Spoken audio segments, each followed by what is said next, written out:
هذه الشيلة من كلمات الشاعرة بنت الصوفي محافظة الضالة، تحكي وتعبر بما فيها. يقوم بالأداء الشاعر عبد الله البداي.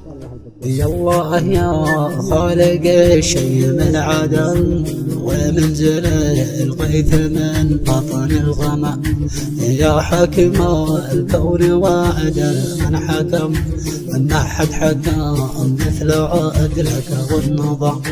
يا سعد من طاع ربه والتزم، وامسى يهجر ربه في القيام، يدعي الله من ضيقه وهم، ويساير الليل والجفون اهلها. تقولها البنت ازكى الالم، طاعتها للشرابي والطعام، في أرض مصر اقتربنا من سقم، نسعى وراء الطب في وسط الزحام.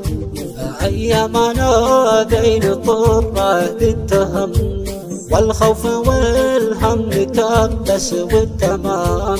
أبصر خيالي وأختي في ألم، وتقلب أوجاع ما تهنى المنام. يا شافي أيوب من بعد السقم، يا من بأمرك ينقلي كل الظلام. اشفي لنا أختي وداوي من هدم، وارجع لها العافية والابتسام. واخي تحمل أساها والمهم، أخفى عذابه وجرعها المرام.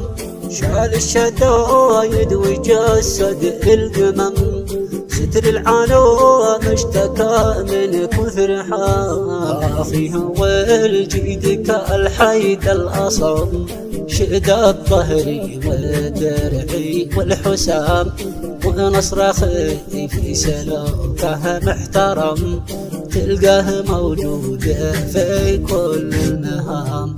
اعتز وفخر بخي بين الأمم، من صدق وخلاص ما هو شي كلام. يا رب واحمي أخي عز الكرم، وطل بعمره تحمل الصعاب. والختم صادر على سيد الأمم، محمد المصطفى خير الأنام، محمد المصطفى خير الأنام.